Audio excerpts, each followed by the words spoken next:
I always thought I had a normal life, a bit secluded, maybe, but normal. That's what you think when you grow up, surrounded by the same high walls, the same echoing halls.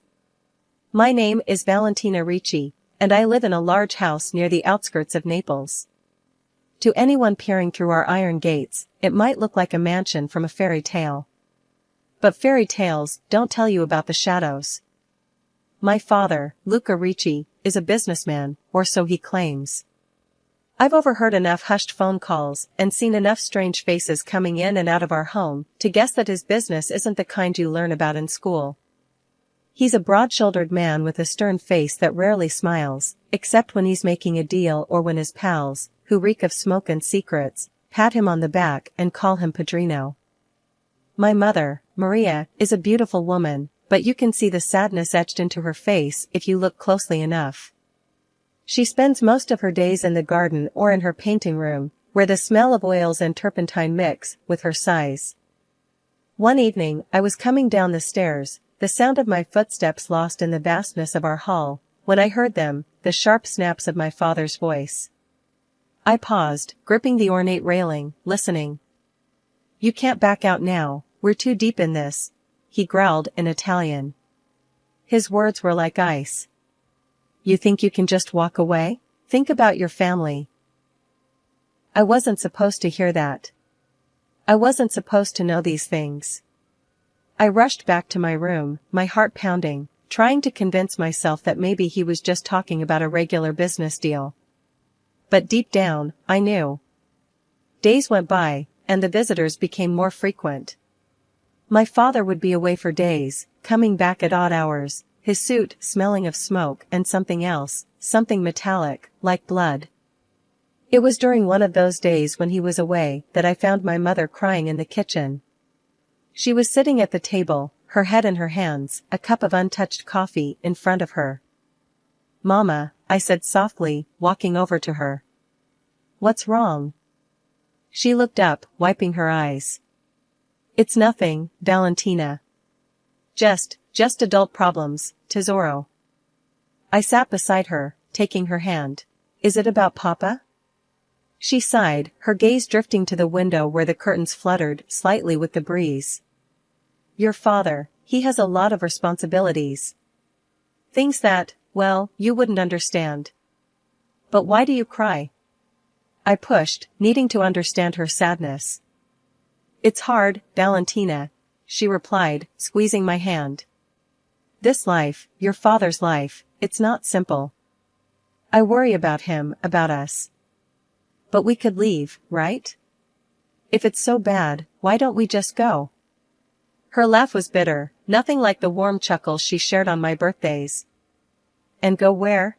Your father's reach is far, and his colleagues, they don't let people just walk away." I wanted to argue, to scream that we could try, but the resignation in her eyes stopped me. It was then I realized that our gilded cage was locked from the outside, and my father held the key. Life took a turn, and the days blended into a silent monotony. My father decided that school wasn't safe for me anymore. "Too many risks," he muttered one evening, not really talking to me, but more to himself.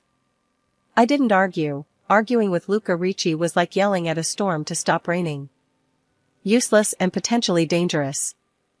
Instead of school, the dining room became my classroom, and a series of tutors came and went. They taught me languages, English, French, even some German. "For your future," my father said, but he never explained further. Languages I could handle, but the good manners lessons felt like a joke. "Sit up straight, Valentina. A lady never rests her elbows on the table, Valentina.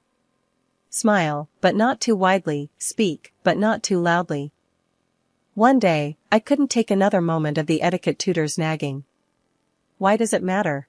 I snapped, slamming my book shut. "Who am I trying to impress in here?" She looked taken aback, her eyes wide and her mouth pinched tight. "Your father insists." "I don't care what he insists on," I shouted, then immediately regretted my outburst. She was just doing her job, after all. That night, I couldn't sleep. The house felt smaller, tighter. I slipped out of my bed and wandered down to the kitchen for a glass of water. The light was on, and my mother was there, sitting at the table again, looking lost in thought. "Can't sleep?" I asked, my voice a whisper in the large, empty kitchen. She jumped a little, then forced a smile. "Just some things on my mind, Valentina." "What about you?" I shrugged, pouring myself a glass of water. "Just tired of all this." I gestured vaguely around. "All these rules and lessons." She sighed and patted the chair next to her. I sat down, feeling suddenly very young and very tired. "It's for your own good, they say," she murmured, staring at her own untouched tea. "But sometimes, I wonder if we're not just preparing you for another kind of prison." I didn't ask what she meant. It seemed too deep, too dark for the night to hold. The next morning, I was supposed to have another language session, but I lingered over breakfast, dreading the return to the dining table turned classroom. "Why do I need to learn all this?" I asked the guard who watched over the house, and sometimes over me, as if he might have an answer. He just shrugged, his face unreadable. "Orders from your father. That's all I know." And there it was again, the weight of silence, pressing down on me, suffocating and impenetrable. As I walked back to the table, the guard's steps echoed behind me, a reminder that even my complaints were monitored, evaluated, and contained within these walls. Days passed, and I grew more resentful, more suffocated by the silence and the secrets. I knew the tutors whispered about me, about my family. I saw the way they looked at me, like I was a bomb that might go off at any mention of the outside world. The days dragged on, each one blending into the next, with the same dreary sameness. I was turning 18 soon, and I could feel the walls of my home closing in on me. Something had to change, or I would suffocate in this golden prison.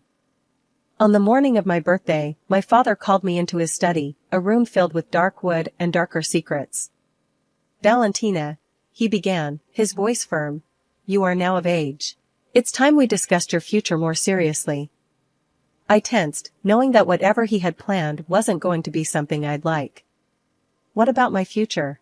I asked, trying to keep my voice steady. He looked at me, his gaze calculating. "You will marry Giancarlo Rossi.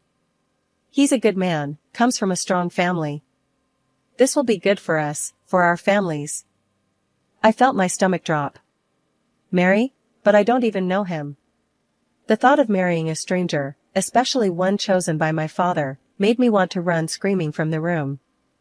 "It's not a request, Valentina," he said, his voice hardening. "It's decided.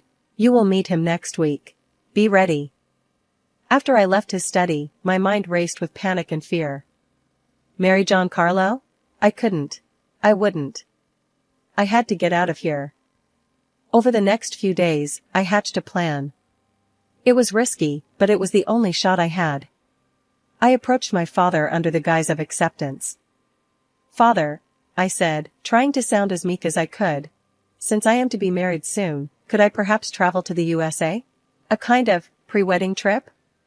He regarded me suspiciously. "Why the USA?" "I want to see the world a little before I settle down," I lied smoothly. "Just a few weeks. I'll be careful. I promise." He pondered for a moment, then nodded. "Fine. But Marco will go with you. No arguments." Marco was one of his most trusted guards. The man was a mountain, silent and immovable. The challenge just got bigger, but I had no choice. "Thank you, Father," I said, keeping my relief hidden. The following week, as planned, I landed in New York City with Marco shadowing my every move. The city was a breath of fresh air, a stark contrast to the stifling life back home. I knew I had to act fast. One day, while Marco was distracted, I slipped into a store and bought a few essentials, clothes, a wig, and a prepaid phone. Later, at a crowded supermarket, I seized my moment. I feigned interest in some products on a lower shelf, waited for Marco to move ahead, then quickly changed my appearance in the restroom. Heart pounding, I walked right out of the supermarket, another face in the crowd. I didn't stop walking until my legs burned and my breath came in sharp gasps. The first few weeks in New York were a blur. Every day was a battle between the thrill of freedom and the gnawing fear of being caught. I kept looking over my shoulder, half expecting to see Marco or someone else from my father's world. But the city was big, noisy, and indifferent, a perfect place to hide. Renting a tiny apartment in a less fashionable part of town was my first step towards a normal life. The building was old and the elevator barely worked, but it was mine. My landlord, a grumpy old man named Mr. Klein, didn't ask many questions. "Just pay your rent on time," he grunted when handing over the keys. Finding a job was harder. My tourist visa was about to expire, and I knew I couldn't work legally. After many days of searching, I found a small cafe willing to pay cash under the table. It wasn't much, but it was enough to get by. The cafe was run by a tough, no-nonsense woman named Gina. On my first day, she eyed me skeptically. "You ever worked a coffee machine before, honey?" I shook my head. "No, but I'm a quick learner." "You better be. I can't afford to babysit," she said, but her tone softened slightly. "All right, I'll show you, but keep up." Working at the cafe was exhausting, but fulfilling. I learned to make coffee the way New Yorkers liked it, strong and fast. The regulars were a mixed bunch, and slowly, I started feeling less like an outsider. One evening, as I was closing up, a customer I recognized as a regular, Mike, lingered at the counter. "You're not from around here, are you?" he asked, his tone friendly but curious. "No, I'm not," I admitted, wiping down the counter. "You got a story, huh?" he pressed, in a way that wasn't prying but seemed genuinely interested. "Doesn't everyone?" I replied, offering a smile that didn't reach my eyes. Mike laughed, a deep, hearty sound. "True enough. Well, if you ever need help or a friend, I'm around. Us New Yorkers gotta stick together." His kindness was unexpected and warmed a corner of my heart. "Thanks, Mike. I might take you up on that." As days turned into weeks, I grew more comfortable in my new skin. But with my visa expired, I was officially an illegal immigrant. The fear of deportation loomed large, a constant shadow over my newfound independence. As time passed, Mike became more than just a friendly face at the cafe. We started seeing each other outside of my shifts, and I found comfort in his easygoing nature and his willingness to listen. One night, over a quiet dinner, I finally spilled my whole story to him, the fear, the flight, everything. Mike listened, his face a mask of concern. When I finished, there was a long pause. Then he reached across the table, took my hand, and squeezed it. "Let's get you sorted," he said. "Marry me. I'll help you stay." It wasn't a declaration of undying love, but it was genuine and it was real, more real than anything I'd hoped for. We got married quietly and moved into his apartment. With my new legal status, I managed to land a job as a saleswoman in an upscale clothing store. My language skills and good manners made me a perfect fit, and for the first time, I felt like I was building something for myself. I was still cautious, still looking over my shoulder, but now I had someone by my side. Someone who knew all of me and stayed. Mike and I settled into a semblance of domesticity, and for a moment, I dared to feel safe, even content. I started social media pages to share snippets of my new, seemingly idyllic life. But that veneer of happiness was thin, easily shattered. One evening, scrolling through social media, my newfound peace crumbled. On Mike's page, there was a photo that caught my eye, a picture of him with another woman, her arms wrapped around him, both smiling broadly at some glittery event. Confusion and a sharp sting of betrayal cut through me. I waited, tense and cold, for him to come home. When he walked through the door, I confronted him immediately, holding up my phone to show him the picture. "Who is she?" My voice was sharp, a knife edge of hurt underlying the question. He looked at the photo and then back at me, his expression unreadable for a moment. Then he sighed, a sound of resignation. "That's Lisa," he admitted. "I've been seeing her." The simplicity of his confession, the blunt honesty of it, knocked the wind out of me. "Seeing her? While you're married to me?" I struggled to keep my voice even. Valentina, I thought you understood, he started, his tone frustratingly calm. Our marriage, it was more of a convenience, a help. It wasn't meant to be real. Real. The word echoed mockingly around the sparse living room. I felt a bitter laugh bubble up. Not real? You think because you married me to help me out that it gives you the right to, what? Cheat openly? Where does that leave me, Mike? He shrugged, a gesture that ignited my anger further. I told you, I don't see this as a real marriage. I thought we had an understanding. An understanding? No, Mike, you never said you'd humiliate me like this. The hurt was rapidly being replaced by a searing anger. He looked at me hard then. Valentina, you can always go back to your father if something doesn't suit you. As the days turned into weeks, Mike's behavior worsened. He began to drink more, his temper shortening with each glass.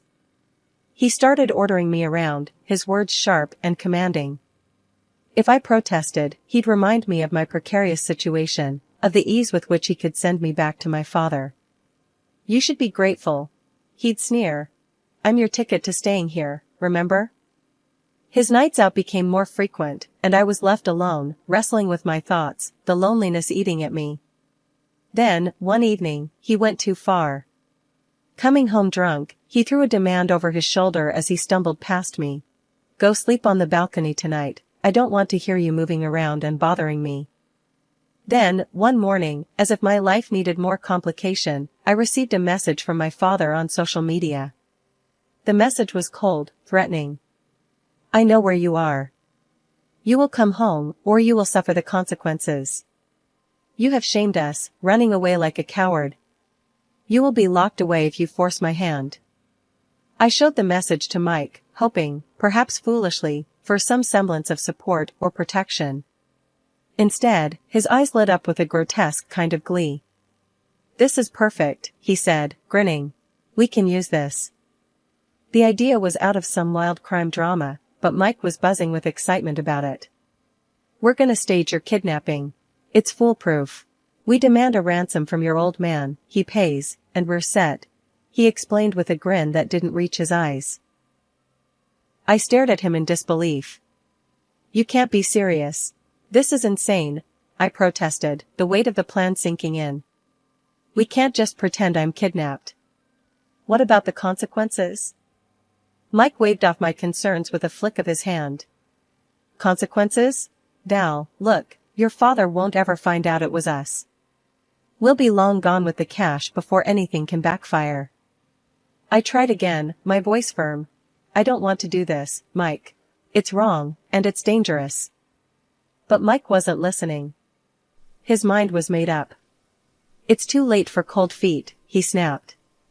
He grabbed my phone and locked himself in the bedroom, leaving me pacing the living room, feeling trapped and helpless. Hours later, he emerged with a smug look. Done, he said, showing me the message he'd sent to my father. It claimed that I had been kidnapped, and the ransom was $1 million. He even managed to take a convincing photo of me, looking distressed and weary, which he attached to the message. Mike was practically bouncing on his heels as he replied, Now we wait. Once he pays, we can finally get the hell out of here. The waiting was the hardest part. I felt like I was in a bad dream, watching the hours tick by, each minute stretching out endlessly. Mike was glued to his computer, checking the offshore account repeatedly, while I tried to stay out of his way, my anxiety mounting. Then, just a day later, Mike whooped with joy. He paid. The money's here. His delight was grotesque, as he logged into the account and showed me the balance. $1 million. It was real. This was actually happening. I'm heading to the bank first thing to get this sorted into cash. We'll need to move fast after that, he said, already grabbing his coat and keys. As the door slammed behind him, I realized that Mike, in his own way, was no different from my father. Here I was, caught between the criminal machinations of my father and the deceitful schemes of my husband. I had escaped one cage only to find myself locked in another. I was throwing my clothes into a bag when I heard Mike's car pull up outside. My heart hammered in my chest as I scrambled to destroy anything that might lead him, or worse, my father, to me. Shredding papers, deleting emails, I was a whirlwind of desperate activity. Just as I zipped up my bag, the door flew open. Mike stumbled in, his eyes glazed over from drink, a wild grin plastered on his face. He dangled his car keys in front of him. "Hey, Val, go fetch us some dinner from that Chinese place, will ya? I'm starved." His slurred words barely registered as I took the keys, my mind racing. This was my chance. Without a word, I bolted for the door, heart pounding as I slipped into the driver's seat of his car. I didn't head for the restaurant. Instead, I drove. The highway stretched out before me like a ribbon of freedom, and I pushed the car faster, watching the city lights blur past. My pulse matched the frantic beat of the tires on the road. I had no destination in mind, just a way, anywhere but here. My phone buzzed incessantly in the passenger seat, a relentless reminder of the world I was fleeing. At a red light, I grabbed it, turned it off, and tossed it into a trash can on a deserted street corner. If my father had ways of tracking me, I wouldn't make it easy for him. Hours passed as I drove, the night deepening around me. By the time I pulled into a motel in a small town I didn't know, my nerves were frayed, and exhaustion was setting in. I checked in under a fake name, paid in cash, and collapsed on the bed. Sleep was fitful, filled with nightmares of chases and captures. When morning broke, I was already awake, staring at the ceiling, trying to piece together my next move. I turned on the TV for background noise more than anything else, but froze when a news report caught my attention. Mysterious attack last night in New York City. The victim, identified as Michael Davidson, was found dead in his home, which appeared to have been ransacked by unknown assailants. The breath whooshed out of me.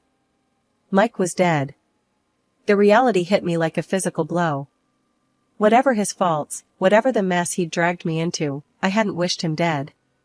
The report speculated that the attackers were searching for something, possibly related to criminal activities. I packed up in a rush, my hands shaking. I needed to get away before anyone connected me to Mike's death. As I loaded the last of my bags into the trunk of the car, a heavy weight settled at the bottom, caught my eye. It was a gym bag I hadn't noticed before. Curious and wary, I unzipped it. Inside, stacks of cash stared back at me, hundreds, thousands, $1 million in crisp bills. The ransom money. Mike must have stashed it here before coming inside last night.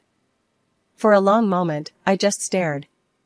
This money was the cause of all this chaos, the reason Mike was dead, the reason my life was in ruins. But it also represented a chance to start over, to live free from my father's shadow, to compensate for years of fear and manipulation. The nagging fear of my past catching up never completely left me. I made a tough decision, one that went against my morals, but felt necessary for my safety. I underwent plastic surgery and purchased documents in a new name. It was against the law, and the guilt weighed on me, but the fear of my old life, discovering me, was stronger. I reassured myself it was a necessary evil to protect my newfound peace. Finally, I found myself drawn to a small coastal town. I rented a small apartment with a view of the ocean, the soothing sound of the waves a constant reminder of the freedom I now possessed. The first few weeks were tough. I took long walks on the beach, the salty air clearing my mind, helping me to plan. I needed a job, a way to sustain myself without dipping into the gym bag full of cash too often. One morning, while sipping coffee at a local diner, I overheard a conversation from the next table. "We're swamped at the gallery since Jenna left. Can't seem to find anyone who knows their way around handling artwork." Without thinking, I turned and said, "I have experience with that." It wasn't entirely true, but I had helped organize charity art auctions back in the city. The woman looked me over, her eyes sharp but not unkind. "Is that so? You looking for work?" "Yeah, I am," I replied, my voice steadier than I felt. "Come by tomorrow. Let's see what you've got," she said, handing me a business card. Her brisk, no-nonsense tone reminded me of Gina, but gentler. That conversation turned into a job offer, and suddenly, I found myself working at a local art gallery. It was a small place, but it buzzed with creativity and passion. Months passed, and life found a new rhythm. The fear that had clung to me, shadow-like, began to dissipate. I was no longer looking over my shoulder, no longer jumping at shadows. I started to make friends, real friends who knew nothing of my past, only the person I was now.